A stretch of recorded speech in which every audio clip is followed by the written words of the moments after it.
Y le voy a pedir a Manuel Ricardo que nos guíe en oración para que el Señor abra nuestros corazones, nuestra mente, y que nos hable esta mañana a través de su palabra. Podemos entender el pensamiento que nos trae.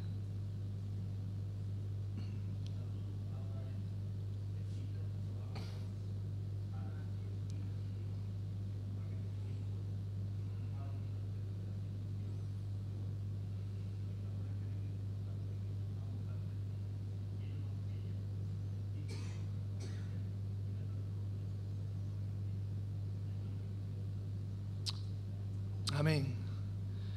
Se dice de una buena mujer que al caer enferma, en una enfermedad grave, le preguntaron si quería morir o quería vivir. Y ella contestó: lo que Dios quiera. Pero insistieron y le dijeron: bueno, pero si tú tuviese que escoger, ¿qué preferirías en esta situación, a tu edad, morir o vivir?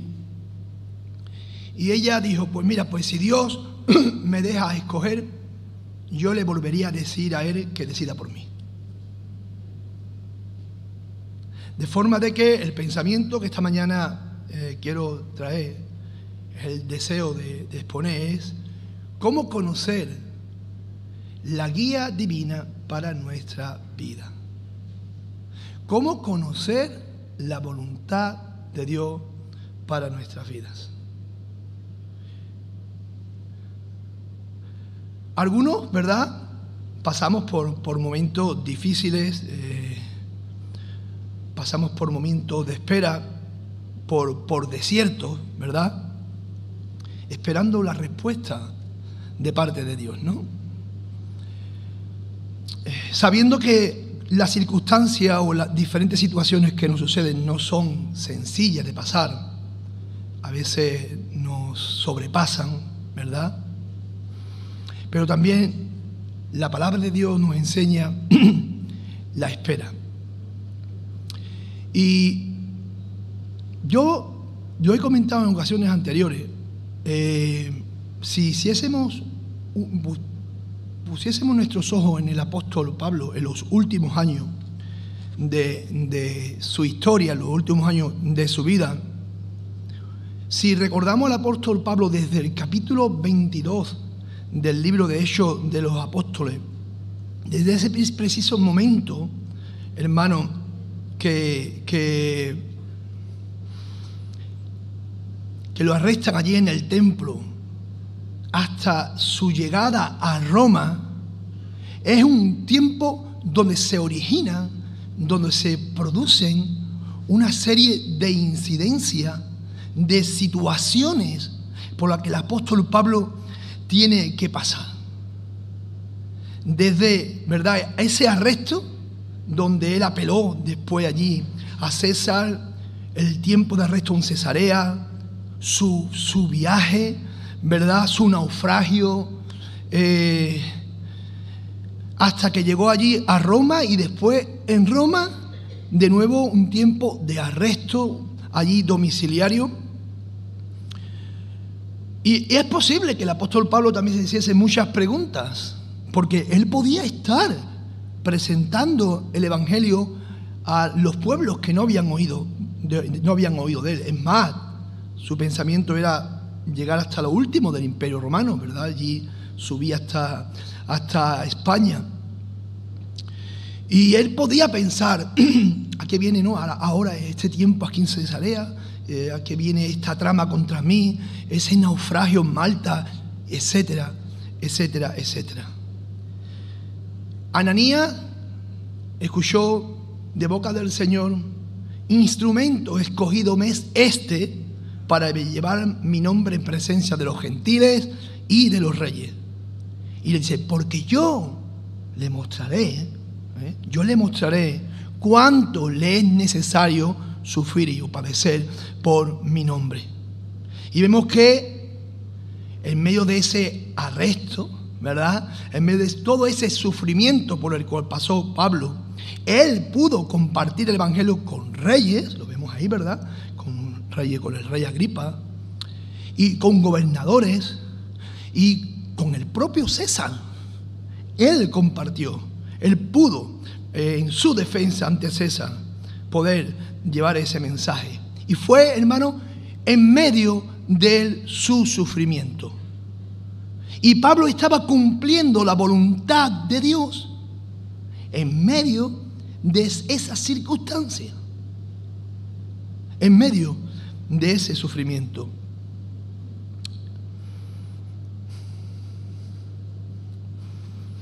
El Señor no nos ha prometido a ninguno un camino de rosa, o no lo ha prometido. Él nos dijo todo lo contrario. Él dijo: en el mundo recibiréis aflicción. O sea, el Evangelio no es un camino de rosa. Cumplir la voluntad, hacer la voluntad, encontrar la voluntad, ser guiado por la voluntad de Dios, no es un camino de rosa. No vivimos en este mundo, no debemos vivir en nuestras comodidades, sino todo lo contrario, hermano. Él dijo: ya tendréis, en este mundo tendréis aflicción. Lo que sí nos ha dicho y se ha repetido varias veces esta mañana, que todas las cosas nos ayudan para bien a aquellos a los que han sido llamados por Dios. Y eso es una seguridad que tenemos los creyentes, los hijos de Dios, en situaciones buenas o en situaciones malas, en medio del dolor, en medio del sufrimiento, en medio de la pérdida, en medio del duelo. Dios tiene, hermano, un propósito contigo. Y Dios no va a dejar caer ni una gota, si tuviésemos que de alguna forma cuantificar ese dolor, ni una gota de tu dolor va a caer al suelo sin que Dios tenga un propósito con esa gota. Dios tiene un propósito. Y Dios hizo su voluntad en Pablo.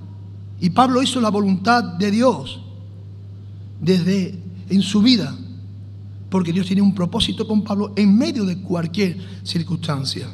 Es más, sabéis, lo he dicho en otras ocasiones, ¿verdad? Gracias a su arresto, en su primer arresto tenemos 4 cartas preciosas. Y en su segundo arresto, ahí tenemos otra carta preciosa, la segunda carta a Timoteo. No solamente eso, sino que él escribe a los propios filipenses y le dice: y la mayoría de los hermanos, cobrando ánimo en el Señor con mis prisiones, o sea, fue de ánimo para otros. Ver a Pablo aún allí preso fue de ánimos para otros, para poder seguir, para poder avanzar, para continuar en la exposición del Evangelio. Y es necesario, hermano, tener ese discernimiento para poder entender que hasta la parte más dolorosa de nuestra vida tiene un propósito dentro de la voluntad de Dios.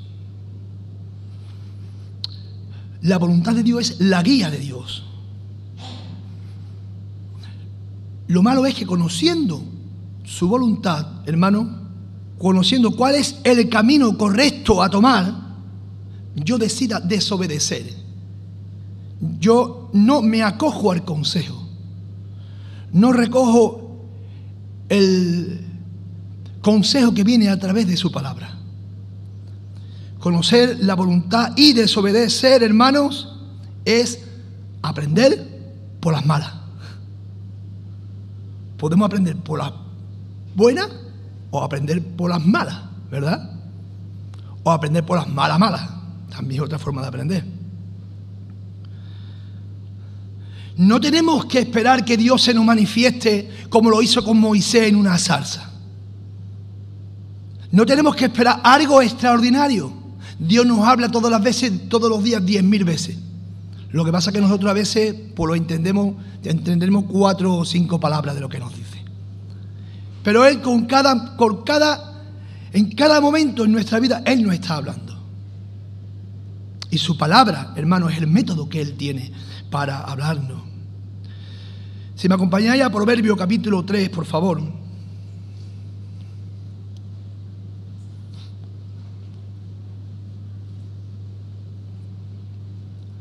De su palabra podemos extraer los principios para conocer cuál es son las decisiones a tomar. Hermano, uno y otro sabemos que para ser sabios debemos conocer y movernos en la voluntad de Dios, pero en cada una de las áreas de nuestra vida. Y, hermano, en su palabra podemos extraer todos estos principios para tomar decisiones. Dice Proverbio 3, capítulo 5, versículo 7, fíate de Jehová en todo tu corazón y no te apoyes en tu propia prudencia. Reconócelo en todos tus caminos y Él enderezará tus veredas. Nuestra tendencia, hermano, como humano, siempre es tomar decisiones conforme a nuestra condición de humano, ¿verdad? Y cuando esta falla, lo que hacemos es que buscamos en oración a Dios como última solución. Y este versículo nos habla de la confianza en Dios, de que la forma, desde que la toma de esas decisiones sea en base a nuestra confianza en Dios, de tenerle a Él como la fuente, hermano, de toda sabiduría.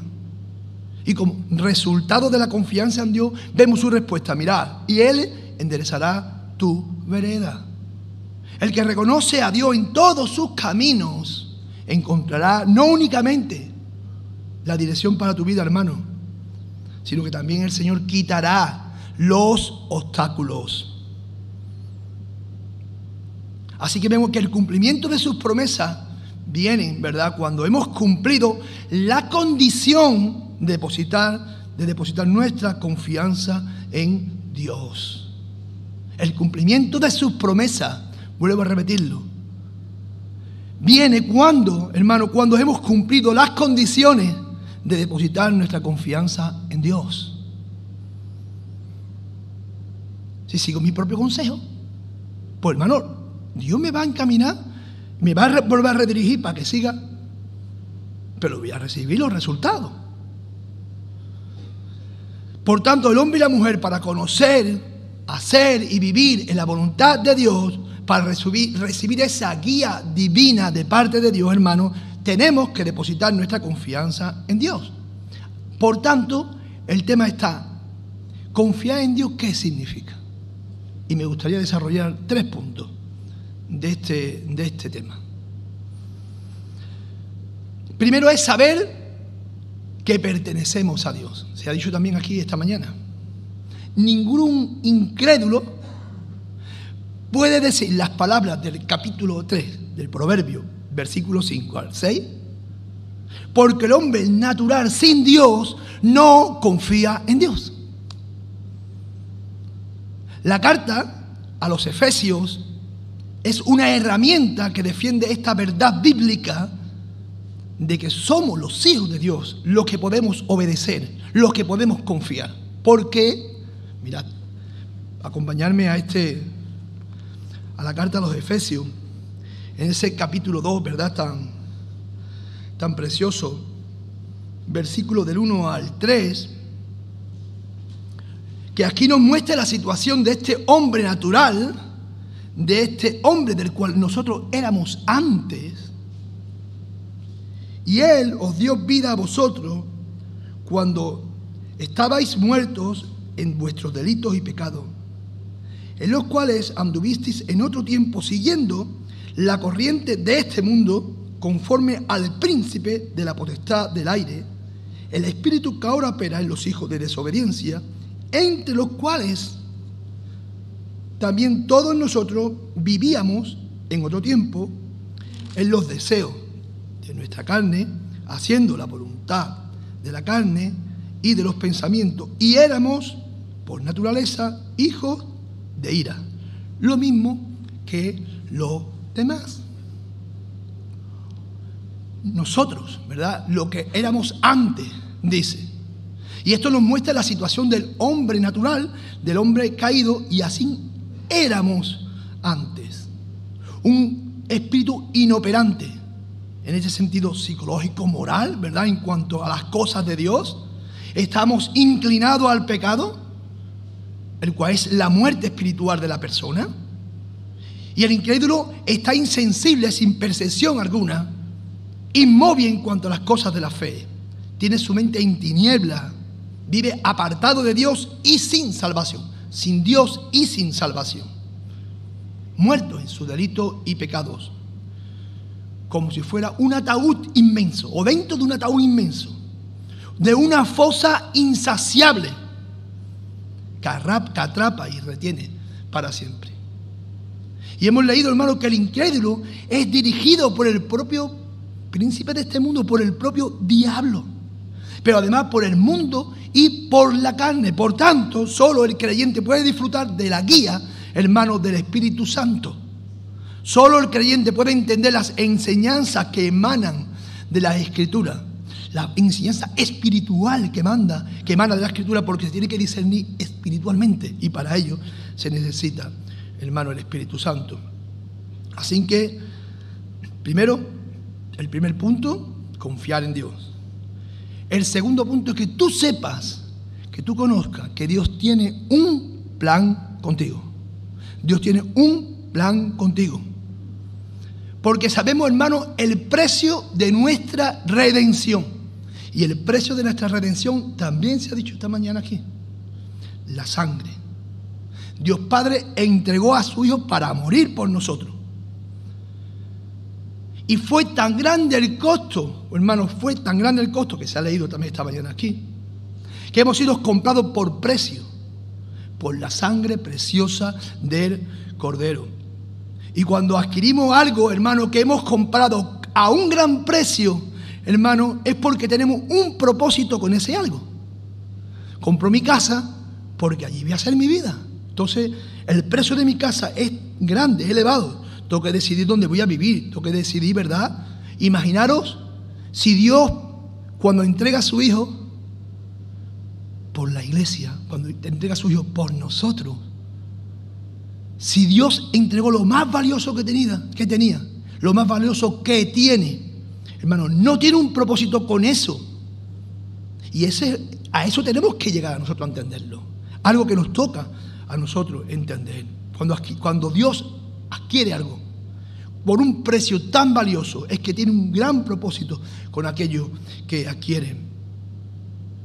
Dice Proverbios 19:21, muchos pensamientos hay en el corazón del hombre, mas el consejo de Jehová permanecerá. Y claro que podemos tener planes en nuestra vida, ¿verdad? Germinar proyectos, ¿verdad? Poner prioridades. Mas en su soberanía, Dios puede sobrepasarlo, hermano, y realizar su consejo a través de lo que parecen ser planes del hombre. Yo me pongo a pensar en esto y digo, ¿cuál era el plan de Martin Lloyd Jones? Él era el médico familiar de la monarquía inglesa. Y Dios lo coge y lo lleva a pastorear la iglesia. Pero me pongo a pensar y digo, Dios prepara a un hombre en el desierto, José, y lo lleva a reinar después en palacio. Pero Dios coge un hombre de palacio, que ahí tenemos, hermano, a Moisés, y lo lleva a guiar a un rebaño en el desierto. Es curioso, ¿verdad? Porque, hermano, no se trata de que tú dejes de cumplir tus sueños, de que dejes de cumplir tu propósito y tu meta, sino que dicho propósito y dicha meta, hermano, sean llevados y guiados bajo la voluntad y la obediencia a Dios.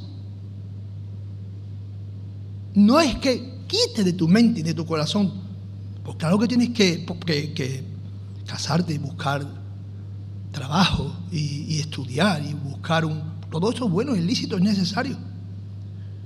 Pero hermano, guiado por la voluntad de Dios, confiando en Dios. Dios tiene un propósito. Dios tiene para con nosotros una misión. Y somos nosotros, ¿verdad?, la que tenemos que desempeñarlo. Y esto es muy necesario, ¿verdad?, que lo entendamos. Si Dios nos ha rescatado, es que tiene un propósito. Si Dios ha pagado el precio de la sangre de su Hijo, detrás de ese propósito es un propósito grande. Entended, tú has sido comprado con la sangre del Cordero. Así que Dios tiene un propósito contigo. Dice también Efesios, porque somos hechura suya, creados en Cristo Jesús para buena obra, las cuales preparó de antemano para que anduviésemos en ella, las obras que Dios espera que hagamos. Él ya las tiene preparadas. Aunque nosotros estemos viviendo, ¿verdad?, muchas ocasiones en nuestro propio mundo, Dios tiene, hermanos, las obras que Él ya ha preparado. Dios nos separó del mundo y nos está preparando para cumplir su obra. Y Él tiene ya preparadas esas obras. Y a través de esa obra nosotros podemos pues glorificarlo. Dice Filipenses 2:13, porque Dios es el que en vosotros produce así el querer como el hacer por su buena voluntad. Él nos da el deseo, hermanos, de imitar a Cristo y nos da también el poder para hacerlo. Y cualquier buen propósito viene de Dios. Y debemos de descubrir y vivir en la vida, hermano, en la buena voluntad de Dios. Porque su voluntad es agradable y perfecta, dice su palabra. Y como hijos de Dios, hermanos, pues tenemos una combinación entre dones espirituales que nos da cuando nos hemos convertido, hemos llegado al Señor, ¿verdad? Cuando hemos nacido de nuevo. Tenemos esos dones espirituales que Él nos da. Igual que otros dones naturales también, que también nos da Él, pero no son frutos del Espíritu Santo, sino son frutos de su soberanía, de su gracia y de su gracia común. Y todas estas cosas, esta combinación, hermanos, debemos de ponerla en sus manos. Tanto dones espirituales, ¿verdad?, como confiar en Dios requiere, hermano, que entendamos que que dentro de ese plan nosotros somos ese eslabón diseñado por Dios. Dios ha preparado una obra, ha escogido a un pueblo para llevar a cabo esa obra.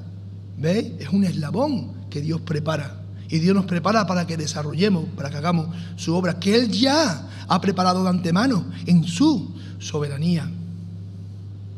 Dice el Salmo 33:11, el consejo de Jehová permanecerá para siempre, los pensamientos de su corazón por todas las generaciones. Porque los planes de Dios, hermanos, provienen de su corazón. Y hermano, su voluntad, hermano, es la expresión de su amor con nosotros. Su voluntad es la expresión de amor con nosotros, porque sus planes provienen de su corazón.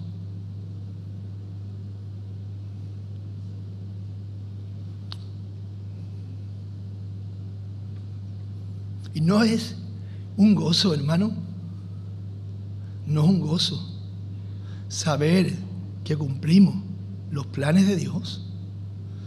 Decirme, hermano, si os llamase por teléfono el presidente de turno y os encomendase una misión, muchos darían saltos diciendo, es que el presidente se ha fijado en mí para hacer. Hermano, el Dios todopoderoso, creador del cielo y de la tierra, te ha puesto dentro de sus planes. ¿Podemos entender eso?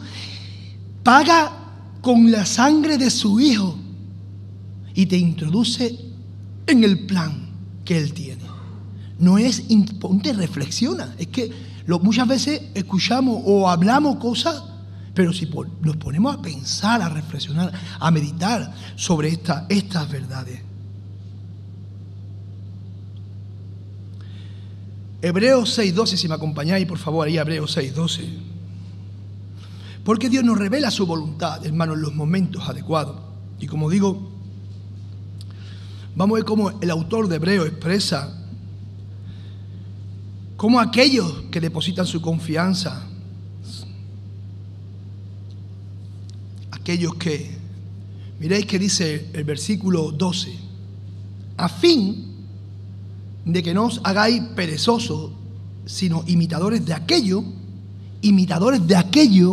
que por la fe y la paciencia heredan las promesas. Mirad el versículo 15. Y habiendo esperado con paciencia, alcanzó la promesa. Aquí expresa claramente aquellos que depositaron la confianza en Dios. Aquellos que soportaron con paciencia, hermanos, vemos cómo, hermanos, heredaron, alcanzaron la promesa. Recibieron las promesas de Dios mediante la fe, hermanos, y la paciencia. Es verdad que algunas veces pasamos por tiempos de espera, por desierto. Pero, hermanos, ni nos retrasemos ni nos adelantemos. El Proverbio 19:2, si me quería acompañar, 2 versículos. Hay un versículo en el Proverbio y otro en Salmo. Esto está, que estoy luchando con este micrófono, Oscar. No digo que estoy luchando con el micrófono. Proverbio 19:2 dice: el alma sin ciencia no es buena, y aquel que se apresura con los pies peca. No apresurarnos. Todo tiene su tiempo. En la voluntad de Dios. No os apresuréis. Todo tiene su tiempo. Porque si te apresura con los pies, dice, pecas. Mirad, vámonos a Salmos 32:9, por favor. Salmo 32:9. Este versículo a mí me encanta. Está ahí en el Salmo 32:9 porque a mí me encanta. ¿Veis cómo? Dice: no seáis como el caballo o como el mulo, sin entendimiento, que han de ser sujetados con cabestro y con freno, porque si no, no se acercan a ti. El caballo, hermano, se apresura a avanzar, y el mulo se niega a hacerlo. Y ambas actitudes son incorrectas. Hermano, David nunca hizo por matar a Saúl. Y lo tuvo en su mano. Él esperó ¿en quién? En Dios. En el momento en que Dios lo puso, lo colocó en el lugar. En el momento que Dios tenía preparado. Confianza en Dios. Él esperó, no desobedeció. Hermano, la palabra nos habla mucho sobre esto. Todo a su debido tiempo.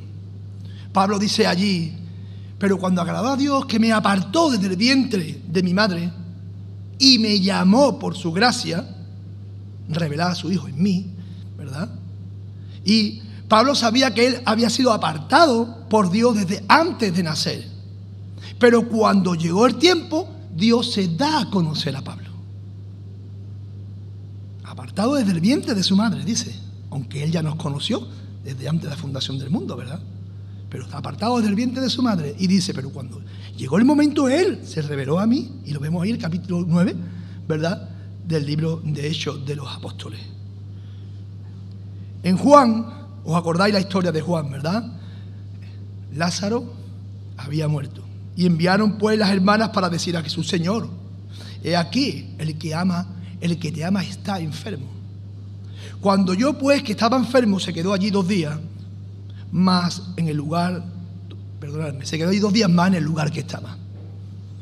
Oyéndolo Jesús dijo: esta enfermedad no es para muerte, sino para la gloria de Dios, para que el Hijo de Dios sea glorificado por ella.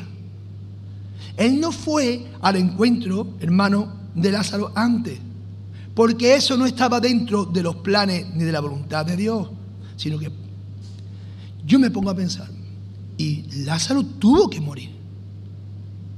Lázaro tuvo que morir.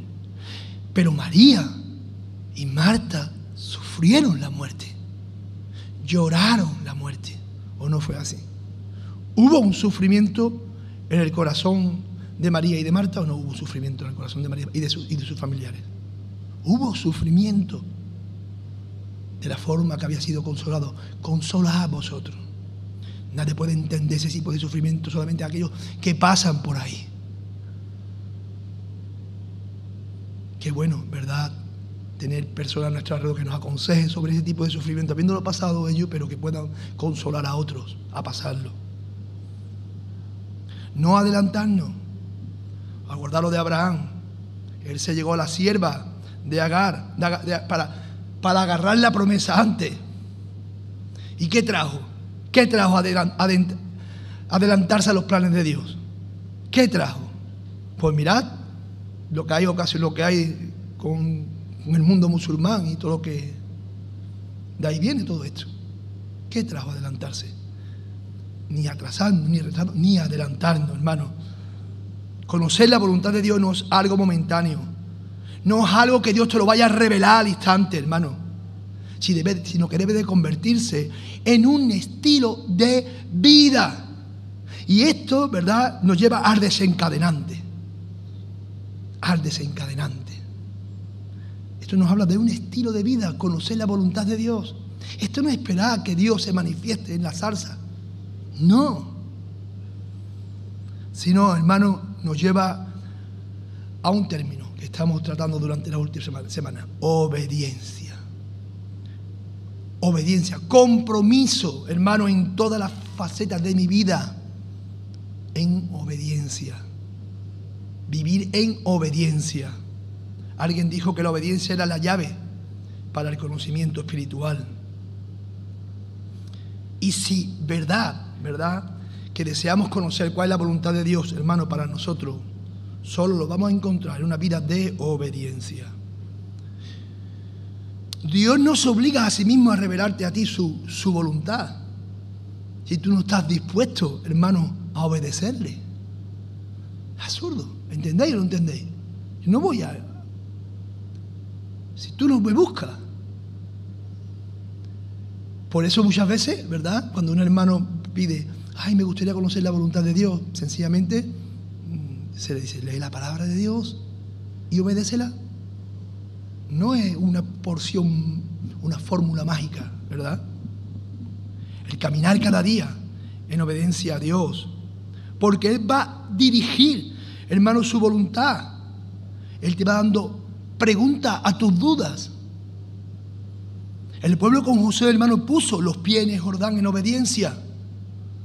Y lo hizo por mandato divino. ¿Y qué pasó con las aguas? Las aguas se paralizaron. Pusieron las aguas y las aguas se paralizaron.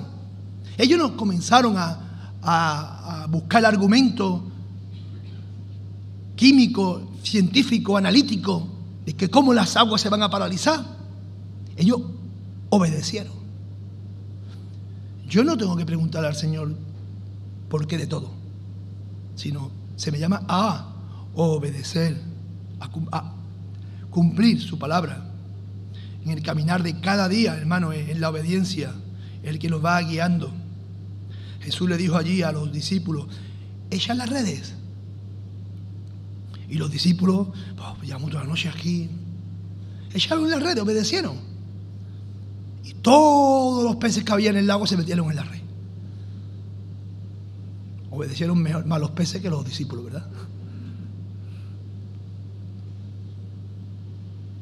Como digo, no se trata de necesitar una explicación de todo, hermano, ni de conocerlo todo para obedecerlo, sino obedecerlo sin necesidad de conocerlo todo. Dice que un capitán ordenó allí a su artillero disparar a una casa pequeña, blanca, que había en el horizonte en plena guerra. Y dice que cuando el capitán miró, ¡pah!, la casa había sido destrozada, totalmente destrozada. Pero cuando miró a su artillero lo vio llorando. ¿Por qué llora? Dice, porque aquella era mi casa. ¿Y por qué no me lo dijiste? Porque a mí solo me toca obedecer. A mí solo me toca obedecer. No tengo que buscar los argumentos de mi capitán. Obediencia. Y eso es la obediencia, hermano, que debemos tener al Maestro. Pablo le dice allí a los filipenses, haya pues en vosotros este sentir que hubo en Cristo Jesús, el cual, siendo en forma de Dios, no estimó el ser igual a Dios como cosa que aferrarse, sino que se despojó a sí mismo tomando forma de siervo, hecho semejante a los hombres, y estando en la condición de hombre, se humilló a sí mismo, haciéndose obediente hasta la muerte y muerte de cruz. Enfatiza aquí Pablo. No cualquier muerte. Obediente hasta la muerte. ¿Cuál es ese sentir que hubo en Cristo? Obediencia. sumisión voluntaria al Padre, siendo Dios mismo. Siendo Dios mismo. Y ninguno de nosotros, ¿verdad?, somos más que aquel que murió por nosotros. Tampoco ninguno vamos a llegar a ese grado de obediencia, a esa intensidad de obediencia. Si me acompaña, bueno, voy a leeros. Dice el Salmo 119, ese salmo precioso que nos habla de la palabra de Dios, que nos habla de sus testimonios. Solamente un versículo bíblico no nos habla de la palabra de Dios. Un versículo bíblico de ese espectro tan amplio, el salmo más grande de toda la Biblia, el capítulo más grande de toda la Biblia, con más versículos. Dice el capítulo, versículo 14 al 16. Me he gozado en el camino de tus testimonios, más que toda riqueza. En tus mandamientos meditaré, consideraré tus caminos, me regocijaré en tus estatutos. No me olvidaré, dice, de tus palabras, porque la voluntad de Dios es revelada, hermanos, a aquellos a quienes consagran su voluntad a Dios. ¿Entendéis? Cuando tú consagras tu voluntad a Dios, cuando tú te consagras a Dios, Él no te obliga. Tampoco se obliga a sí mismo si tú no estás dispuesto. Mirad, por favor, acompañadme. Aquí sí quiero que me acompañéis. A Levítico capítulo 8, por favor. Levítico capítulo 8. 2 versículos, pero que nos hace pensar y meditar aún, ¿verdad?, en este Antiguo Testamento precioso que tenemos. Mirad qué dice, capítulo 8, versículo 22. Estamos todos ahí en Levítico ya, porque me niego a seguir si no estáis ahí. Después hizo que trajeran el otro carnero. O sea, ya había visto un carnero, el de la expiación. Pero ahora dice, después hizo que trajera al otro carnero, el carnero de las consagraciones. Hemos sido salvos, ahora nos toca consagrarnos. Mirad qué curioso. Y Aarón y sus hijos pusieron sus manos sobre la cabeza del carnero y lo degolló. Y tomó Moisés de la sangre y la puso sobre el lóbulo de la oreja derecha de Aarón, sobre el dedo pulgar de su mano derecha y sobre el dedo pulgar de su pie derecho. Antes, hermanos, ya se había traído el carnero del sacrificio, el becerro de la expiación, utilizado para expiar el pecado de Aarón y de sus hijos. Porque nadie puede servir a Dios si antes no está limpio. Porque servir a Dios en la voluntad de Dios tiene que ser un hijo de Dios. Y Cristo, con su sacrificio, ya hizo esa obra. Para que ahora nosotros, los que hemos creído, podemos pasar un poco más adelante. Entonces, el becerro de la expiación ya, el holocausto de la expiación se ha hecho. Y ahora nos llama a esta víctima, la de la consagración. Y este carnero era el de la consagración. Y observa qué hace Moisés. Toma la sangre, ¿verdad?, y lo unta en el lóbulo de la oreja derecha, el dedo pulgar de la mano y en el del pie. Entre todas las naciones, Dios había escogido a Israel. De entre todas las tribus, Dios había escogido a Leví. Y de entre todas las familias, Dios había escogido a Aarón. De entre todos los pueblos de la tierra, tú eres escogido por Dios. Y le dice aquí al pueblo, lo está preparando y capacitando a los hijos de Aarón y Aarón lo está consagrando para su servicio.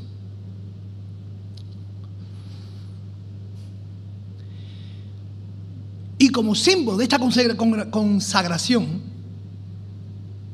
puesto en la oreja, en los pulgares y en los pies, hermanos, manifiesta al mundo que sus hijos, sus oídos, estaban consagrados a Dios. sus manos estaban consagradas a Dios para su servicio y sus pies estaban consagrados a Dios para andar por el camino.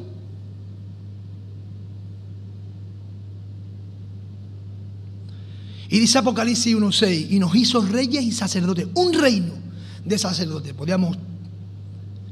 es su verdadero significado, un reino de sacerdotes, para Dios, su Padre. Y de la misma forma, hermanos, los creyentes hemos sido designados, hermanos, como pueblo de Dios, y hemos sido escogidos como lo fue Aarón. Y se nos pide como a ellos, hermanos, que nuestros oídos, que nuestras manos y nuestros pies se consagren a Dios.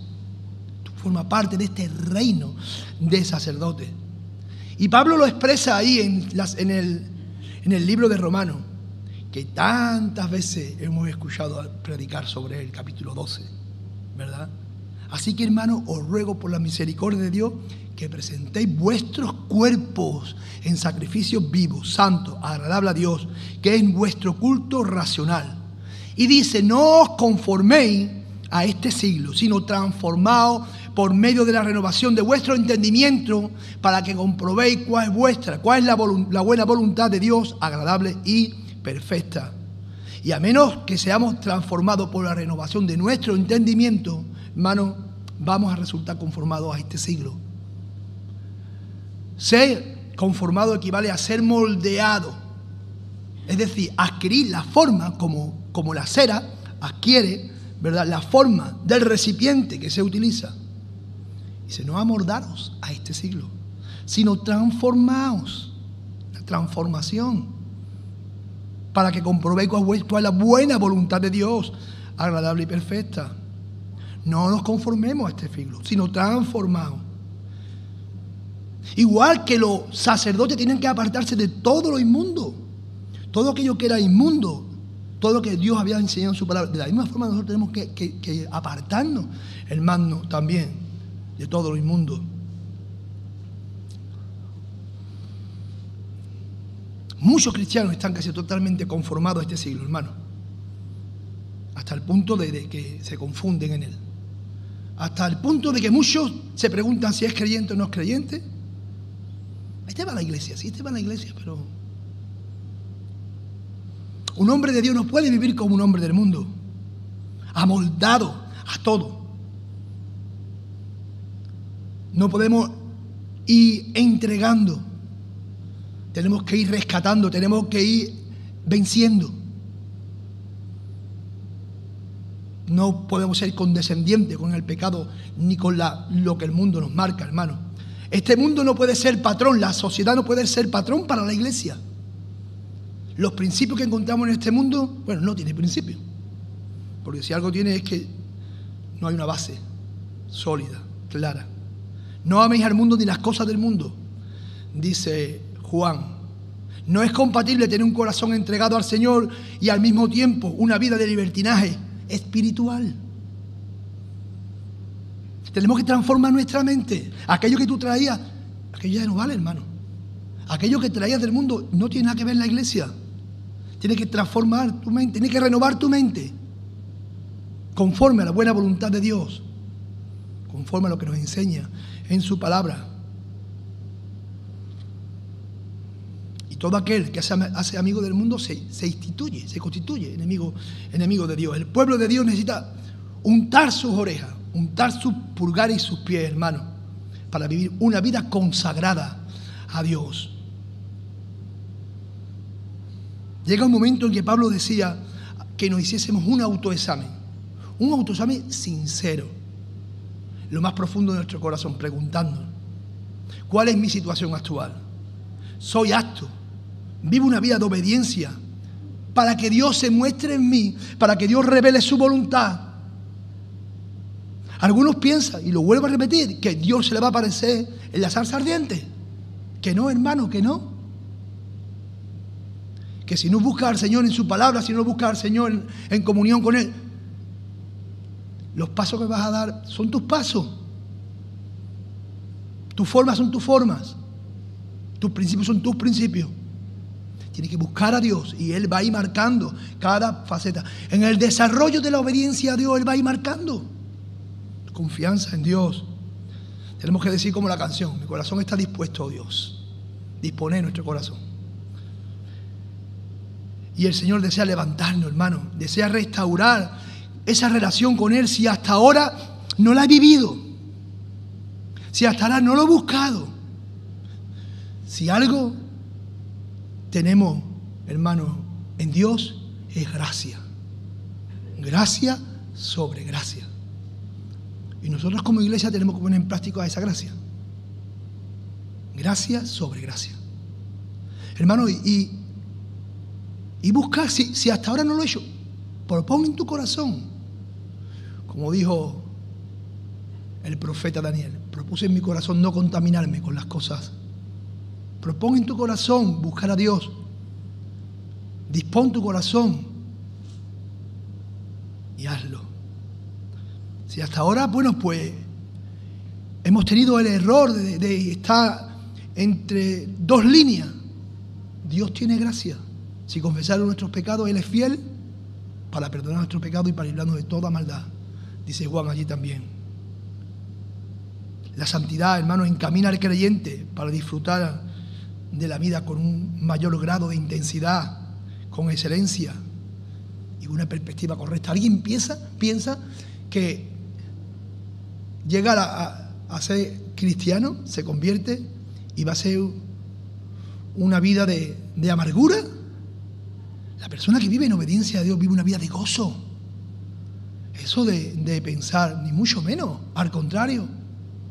Por supuesto que pasamos por momentos difíciles, por supuesto que vivimos el tiempo de aflicción, pero en medio de esa aflicción, gozo. Es lo que falta a este mundo, gozo. Me gustaría concluir sencillamente haciendo recordad que para conocer su voluntad se nos demanda confianza en Él. Para que el hombre y la mujer pueda confiar, primero tiene que pertenecerle. Si no le pertenece, lo demás y lo anterior no te vale. Si tú no estás seguro de tu salvación, pues mira, también es un momento en el cual tú tienes que mirar a tu interior, ver que tu pecado te aparta de Dios, confesarle tu pecado arrepintiéndote de Él y pidiéndole perdón y confiando que Cristo Jesús murió por tus pecados. Él ocupó tu lugar. Arrepentimiento y fe para con Él. Ese es el mensaje del Evangelio. La confianza es fruto de la pertenencia. El hombre natural no puede percibir estas cosas. Confianza es entender que Dios tiene un plan y que ha entregado lo más preciado, lo más precioso, lo que más le podía costar. Que dicho plan proviene del amor de su corazón. Dios nos revela su voluntad en los momentos adecuados. No te adelantes, no te atrases, pero no te adelantes. Si tienes comunión con el Señor, si verdaderamente tienes ese tiempo especial con Él, buscando su voluntad, Él se va a revelar. Él se revela porque Él te habla a través de su palabra. Pero si tomamos decisiones sin tenerlo en cuenta en Él, después de verdad, vienen las consecuencias. Y en muchas ocasiones las consecuencias no solo las vives tú, sino que las vive tu familia. Y por ende, la familia y el pueblo de Dios. Por no agarrando al consejo y a la voluntad que nos muestra en su palabra.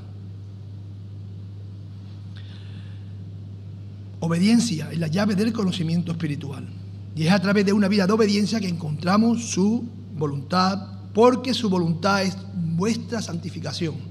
Dice, así, confiar en Dios significa, hermano, saber que pertenecemos a Dios, saber que Él tiene un plan y un propósito contigo, que el precio que le costó fue su propio Hijo y, hermano, obediencia. Consagrarnos, consagración a Dios.